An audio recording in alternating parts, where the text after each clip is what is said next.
Hey you guys, it's Peter, and welcome to my channel, Peterisms, where I tell stories of my life and just little things that I have learned as I have grown into the person that I am today.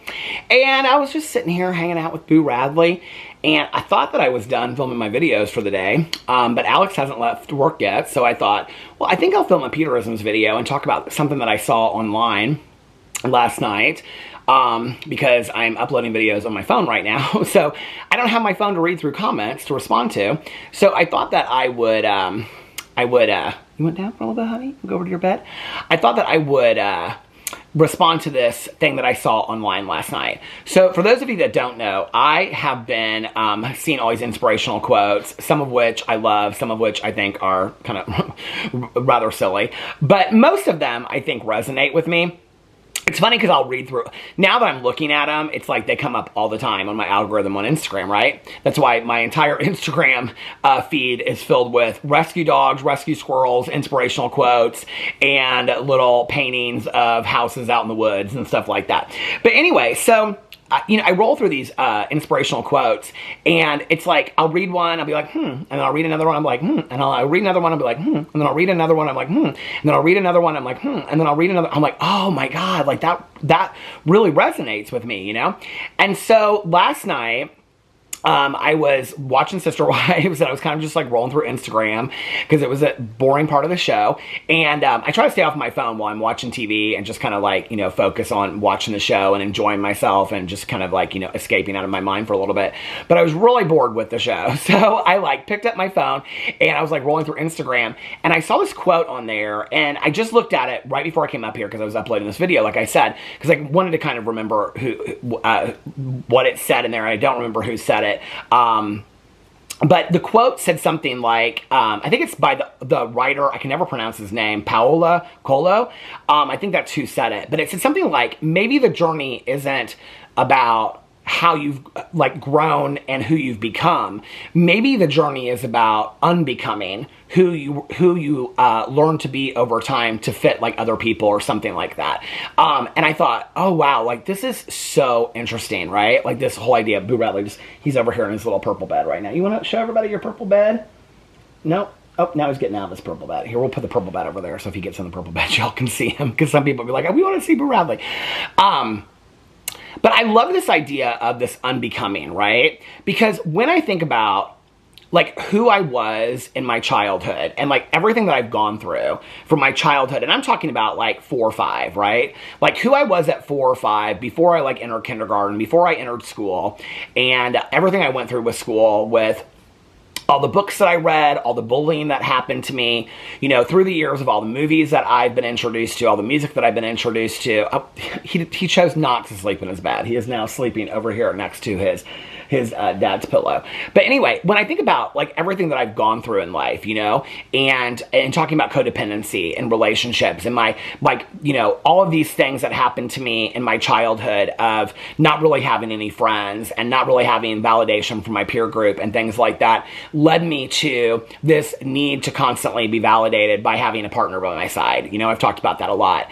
And that if I had a guy that was interested in me or wanted to date me or be with me, then that meant that I was good enough to date. That meant, okay, that validated something for me, you know, and it took us getting into marriage counseling for me to kind of like unbecome out of that idea, if that makes sense, or unravel that idea, that there was no truth to that whatsoever. But we're talking 40 plus years that I had to go through that to unravel it, right? And so, you know, when I think back on who I was at like 4 or 5 years old, you know, before I had been really taught anything in school, before I had been bullied, before I had been introduced to any kind of music, before, you know, other than what I heard at home, you know, like little, you know, little kid music, stuff like that, movies I'd watched, books that I'd read, you know, before I heard a million other people's opinions about things, right? Like just this, you know, this innocence that I had about looking at the world. And you know, I think that's one of the reasons why I love like animals and rescue animals and things like that, to look at them and just this wonder and this awe that they have, you know, about the world. Like last night, well, this was so funny because 2 nights ago, I actually meant to mention this in my vlog last night and I forgot, but 2 nights ago when I was going to bed, it was like I have a hard time falling asleep, and Alex was getting ready to go to work during my trying to fall asleep because it took me like 2.5 hours. And during that time, like, he was on his phone, like, laying there, and I was, like, trying to fall asleep, and I always put my arm over the purple bed, and Boo Radley was laying there, and he had his little head up over the edge of it, and he started, like, doing this thing that he does when, like, do you know when dogs bark but they're dreaming, and they're like, but it's like, sounds more like a chirp, so it's like, and they do that in their sleep. So he started doing that in his sleep, and I've always, like, had this curiosity about, what do dogs dream about? Like, you know, I can't tell you with all the dogs that I've had that I've witnessed that they run in their sleep, you know, or they'll pant in their sleep, or they'll bark in their sleep, and things like that. And so dogs obviously dream, you know. And last night I took Boo Radley out, and he's been doing this thing at night where, like, late at night, we think it's because of after his medicine, he feels really, really good, like, right after he gets his medicine for his arthritis, that he just bolts. I mean, last night, he was running all over the yard. He was like, I mean, he had the zoomies like nobody's business, and he was running here, and he was running there, and he was running there, and it just made me so happy, right? And it was just this, like, innocent happiness about seeing a dog run in a yard that made me so happy. And I feel like, in some ways through the years, that I've become, you know, when I look at who I've become and who I am today and the things that I worry about and the things, you know, everything from, you know, paying bills and money and finances to, you know, worrying about friends of mine to worrying about my own, you know, medical issues, my husband's medical issues. He doesn't have any currently, but, you know, my husband's health and well-being and my family's health and well-being and my friends, I mean, concerned about them and things coming up. It's like, I've kind of, to be honest with you, and all of that's important, right? Like, all that's important. We can't look aside from that. But at some point, I kind of lost the eyesight of how I viewed the world before I really entered society, so to speak. Like, not like I had, like, a coming out, you know, like a cotillion. But you know what I mean? Like, before I ever, like, entered the, you know, like they say, like, I think it was in the book, Everything I Ever Needed to Know I Learned in Kindergarten.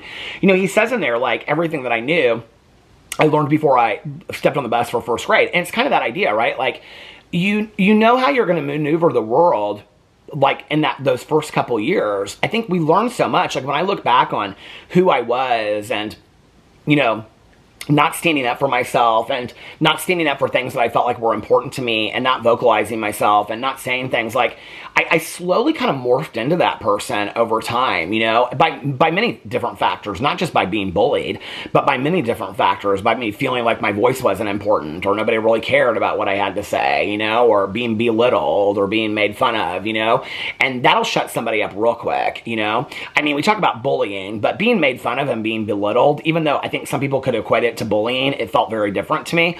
So, I mean, those are kind of two separate things. Being belittled, where it's kind of like what you have to say just doesn't really matter, you know. I mean, I can even remember being, like, in team projects, you know, like in high school and college and stuff like that, where it's like I would offer an idea and people would just be like, oh, like, what? Like, no, we're not going to do that, you know? And then later they would be like, oh, what we should do is, I'm like, yeah, I said that like a week ago. Nobody, I mean, I wouldn't say that, but that's what I was thinking, you know, I said that like a week ago and nobody listened to me. And so over the years, I kind of, like, lost my voice, you know? I kind of, like, lost my sense of being, of who I was. And for me, a big part of how we express who we are is through the clothing that we wear, through the music that we listen to, through the books that we read, through the TV shows, the food that we eat, you know, the movies that we watch and things like that. I think that those are all expressions of who we are. And I used to say in my videos a lot, like, when you are dressing, I love the idea that, you know, we're born naked and the rest is drag, like RuPaul says. I love that saying because I think it's so true, you know, that every day, like, I just did this whole video on my Peter Does Stuff channel showing all my hats and why I choose to wear this hat every day because it's the most comfortable. It's the one that I'm the most used to. It's, you know, whatever. It's a very intentional that out of 100 hats or 50 hats or how many I have, I pick this hat to wear every single day, right? Because it is very comfortable and I feel comfortable in it when I look at myself in it. You know, other times, other hats, I feel, you know, maybe a little bit, like, awkward in it or like it doesn't fit my head right or I feel like I'm heavier in it and things like that. So I love the idea that we're born naked and the rest is drag. And, like, when we go out into the world, whether we're wearing a uniform for work or what we're wearing when we're, you know, just at home, whether it's for comfort or for style, whatever t-shirts that we're wearing, you know, I mean, I bought this t-shirt and it says based on a true story because I loved that it said based on a true story, you know, so those are very intentional things. And I think that what happened to me, you know, I love when you meet somebody, like, I have a few friends like this that it's like every time I see them in person, like at a meeting or we'll go out to dinner or whatever, like they look like they have a costume on. I mean, not literally like a Wonder Woman costume, but they look like they, like, so specifically picked out, like everything they have on. Like they'll have some like fun skirt that's like purple, and then like a green blouse, you know, and like some like chunky necklace, and like a purse they got at a thrift store like 10 years ago in California, and they've got a story to it, and everything that they have has a story to it. Like I love that, right? And I feel like I kind of lost that through the years, you know? And I think that, you know, my like needing to, like I've talked a lot about this in my other videos, but like my standing up for myself kind of era that I went through. Now I just stand up for myself when I find it necessary. But you know, like that I went through last year, like one of the things that, well, anyway, that's a whole other video, but I felt like I kind of needed to go through that. And I think I went through it and kind of, like, I really needed to stand up for myself. I think I needed to go through that, what I did, but I don't think that that's who I need to be today, if that makes sense. Like, I've learned that I can just stand up for myself, and I don't need to, like, shout it from the mountaintops. But, like, I needed to go through that. I feel like so many things in my life, whether it's from grief, you know, or learning about myself, like, I've gone through these things. And I've really, to some degree, for years and years and years, and this is going to be funny to people because they're going to be like, well, you have a YouTube channel. I feel like I kind of lost my voice along the way. And what I mean by that is not my voice of like people listening to me, not my voice of like people wanting to hear what I have to say, because people do sometimes. That's changed over time. But I'm talking about like my inner voice. Like I feel like I've lost my inner voice of this. Like when I look at myself at like 4 or 5 years old and wanting to put on puppet shows, and the next second build a fort in the woods, and being in the creek, you know, like walking with my friends, like turning over crawdads, and, you know, my mom turning on music, and without hesitation, me just like dancing to it and stuff like that, you know, and wanting to stay up to see a sunrise and go to bed early enough so I could get up really early, you know, and things like that, and, you know, trying new foods and all that kind of stuff. Like, I feel like I kind of lost that wonder and that awe, you know, over time. And just, I would say, in like the last probably year or two, I think it was really something that happened as a result of the accident, in all honesty, because after the accident, I was like, I shouldn't even be here, you know? So if that's what I was given, you know, and I need to be grateful for that, and I am still here, and I am still alive, and I need to be like, you know, that is a lot of what inspired my goal for this year of living in each moment and appreciating each moment and enjoying each moment. Since I started to do that, it's like food tastes different. Music sounds different, you know? I'll sit on the front porch or I'll walk and I'll just listen to music, just sit there and listen to music. Something I haven't done for years, you know? And I've got all these different creative things that I want to do. I've got 5 books I want to write. I might not write any of them, you know? I wanted to make a movie. I don't know if that'll happen. You know, I've got all these things I want to do. I want to get a puzzle board and start puzzles, you know? But like, that's who I was as a kid, you know? That's who I was. I looked at the world with so much possibility and awe. And it wasn't like I looked at the world with so much possibility and I needed to go a million places. Like everything that I could have achieved, like Dorothy and the Wizard of Oz, I could have found in my own backyard. I didn't have to go to a million places to look for it. I could find it in books. I could find it, you know, in songs. I could find it in friendships. I could find it in movies and TV shows. I could find it, you know, in how I express myself through clothing, or what I want to wear, or in jewelry that I find fun to buy, or different foods that I want to try and things like that, you know? And so I think this idea of unbecoming who you were, I see it with a lot of friends of mine, you know? I see it with a lot of friends of mine that there's nothing wrong with this, and I think that they enjoy their newer versions of themselves, where, like, at some point, they just decided they were going to be an adult, if that makes sense. Like, they got married, they had the kids, you know, and all this kind of stuff, and they're very happy, you know, they're very happy doing that. That's, you know, their lives are so structured and so regimented. I've never wanted that life, you know. People are constantly surprised by the hours that I keep. I always kind of kept these hours. This isn't anything new, you know. Like, if my mom was here right now, she would say to you, Peter always stayed up late. Like, I can remember in high school, you know, like for my girlfriends, being on the sewing machine, sewing an outfit for them, you know, and, you know, putting on flowers on a jean jacket and taking it over to their house at 3 o'clock in the morning so that they could come to school with it the next day, you know. I can remember that. I wanted to be a fashion designer, and I was filled with all these hopes and these dreams, and nobody could tell me no. Like, I really didn't believe in the word no, you know, and I just saw the world in this way. And I think as time went on, I kind of became something that I never thought I would become. I can remember my mom telling me, like, about her youth. She would say, my mom went to Indiana University, and she would say, you know, when I was in college, you know, we would want to like go and see the boys at Miami of Ohio on the weekend. And so we would all pile into my car and we would drive, you know, in the middle of the night to Miami of Ohio from Bloomington, Indiana, which is like a 3-hour drive. And she was like, I was never afraid to drive on interstates or at night or anything. Ever since I knew my mom, she didn't like to drive on interstates. I mean, she would call a 2-road highway. She would say, that's an interstate, I don't want to go on it. She'd go all back roads. She didn't like to drive at night at all. She was very, very afraid to drive at night. And so that happened to her. I can remember she would like, as we would drive onto our street, she would turn her music down because she would say, I can't play my music loud because people look at me in a different way. And she like, I think she dulled herself down and made herself into a different version. I mean, this was when I was growing up, not this neighborhood when she lived here, but she would but even in this neighborhood, she did it, you know? But she dulled herself down to become a different version of who she was so that other people would be okay with it or accept it. That they wouldn't point to her and be like, oh, she's playing her music too loud. Who gives a fuck? Oh my God. Who cares if somebody's playing their music too loud? Do you know what I mean? Like, if you want to play your music loud and enjoy it. You know what I mean? But my mom thought that way. And I've seen that happen to so many people that I know. And then when I read it last night, I was like, yeah, and to some degree it's happened to you as well. Like, you've really dulled yourself down. It's the unbecoming of Peter Monn, you know? It's like all this that you had. It's why I love the saying, be too much. But I got to do a lot of self-talk to talk myself into being too much, if you want to know the truth. I really do. You know, and I have so much social anxiety that when I go out into public situations, I really dull it down. I look at the ground. I don't, you know, I'm not like, hey, you know, I mean, when I'm with friends, like this new idea where they're talking about, you know, extroverted introverts, that when you're around people that you love, like you're very extroverted, that is totally me. When I'm around Tanya Jean and my sober friends and Alex and his family and everybody, like I am that, you know, but when I am, or my cousin Caroline or whoever, you know, my dad and my stepmom, like I'm like, you know, on, but when I'm around people that I don't really know, I really dull it down. Because I'm like, I don't know what they think of me. I don't know, you know, like, are they going to like me? Are they not going to like me? I still care to some degree about that.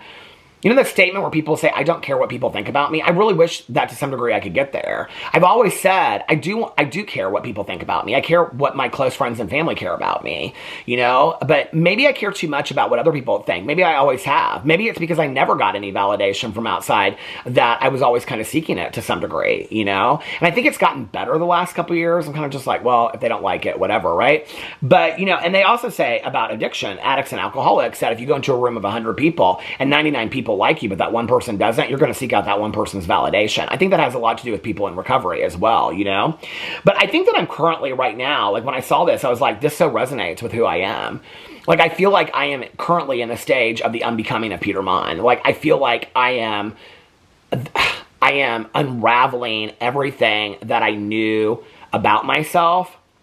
Like, there's some things in my personal life, not anything to do with my marriage or friendships or anything like that, but my belief systems that I just like, you know, for those of you that know, and I talked about this on my vlog channel, like, and something that I saw on Facebook, like, I no longer can ignore people that are like, I have some kind of relationship with that, and I haven't had to because I don't really have this, right? But I feel like maybe to some degree, I've kind of had, like, turned an eye to comments that I didn't ask more questions about, right? And so I'm still to some degree not standing up for myself or not standing up for what I believe in or what is true to me. I'm not, you know, whatever, you know, and I want to get back to that, you know. I love the poem. My mom loved this poem too, about when I'm an old lady or old woman, I will wear purple. And if you read that poem, it's about, you know, now that I'm an old woman, like these are the things that I'm going to do. Or she says, these are the things I'm going to do when I'm an old woman. Well, why wait till then? Why don't I do them now? And that's exactly where I'm at, right? You know, the people that are attracted to your energy will like you. The people that don't won't. And you can't do anything about that, you know, and that's okay. That's okay.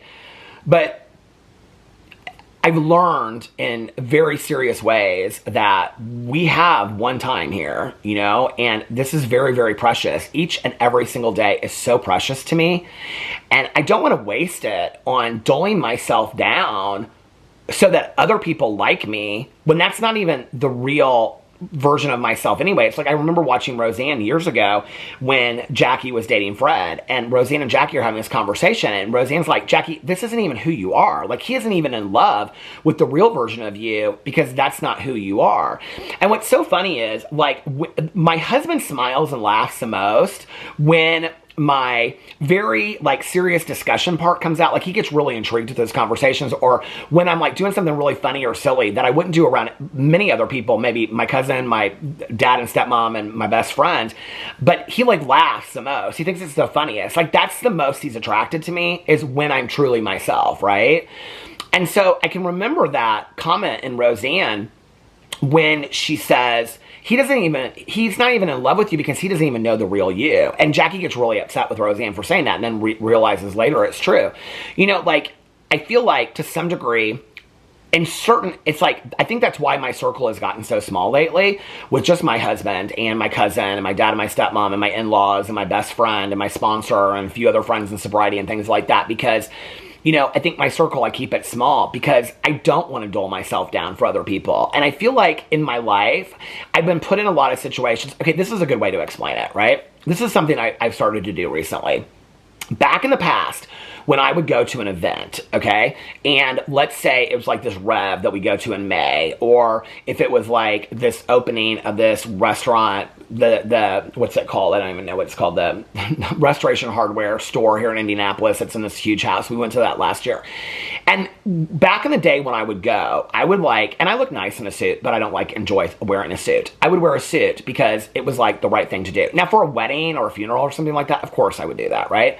But for a situation like that, I would show up and I would wear a suit because I thought that that's what you were supposed to do, dulling myself down, right?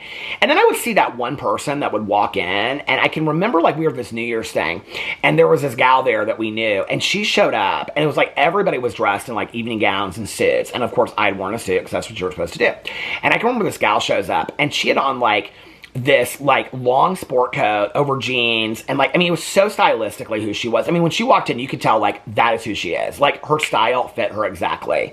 And the last couple times we've gone to some of these events, I'm like, I'm not doing this anymore, you know? Like I'm gonna wear what like makes me truly happy. I can remember last year going to this Restoration Hardware thing. We were both going to wear suits. And at the last minute, like I had gone to the store and I got some stuff with my cousin Caroline. I was like, I'm not wearing a suit. I told Alex. He's like, well, if you're not going to wear a suit, then I don't think I'm going to wear a suit either. I go, no, I'm going to wear a shirt. I'm doing this like how I kind of dressed in high school. I'm going to pull the sleeves way out, pull the sweater up, have the collar out. And that was kind of my look for last winter, you know? And I love expressing myself through style. And I think for a long time, like that's a good example of how I kind of like dulled myself down. I like dressed how I thought I should look, when then I was kind of just another fixture on the wall, instead of wearing something that made me really happy or was really comfortable, because I tend to go to things that are really, really comfortable. Well, that's fine to do that. I can also do things that are comfortable that make me happy. I feel happier when I wear things that make me happy, you know, instead of things that make other people happy. I don't have to be disrespectful. Like I said, if I was going to go to a wedding or a funeral, I would of course dress appropriately, you know, but that doesn't mean that you still can't dress in something that makes you happy, you know. I remember for my brother-in-law's wedding in San Diego last year, I hadn't worn a suit in a while, and so we went when we were out there, and I bought a suit, and I loved it. It was like this just very plain navy blue suit, but I felt so good in that suit for that moment because I don't typically do that, you know?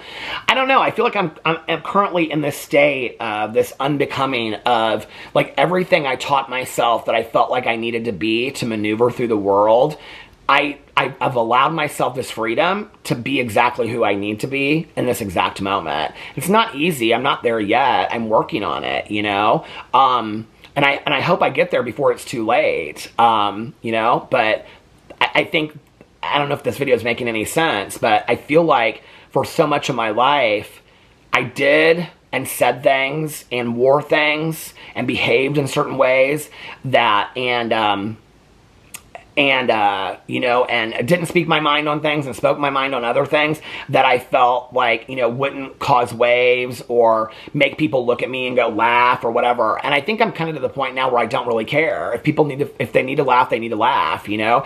And if they need to be confused, they need to be confused. And it's my life, and I need to take ownership over that. And so I need to unlearn all those things that I was taught. And so maybe, like the statement said, the growth is not about who I'm becoming, but who I'm unbecoming. Maybe it's about unlearning all those things that I learned that were toxic to my life to begin with. So anyway, I just wanted to share that with you. Let me know what you think in the comment section below. I love you guys, and I will see you tomorrow. Bye.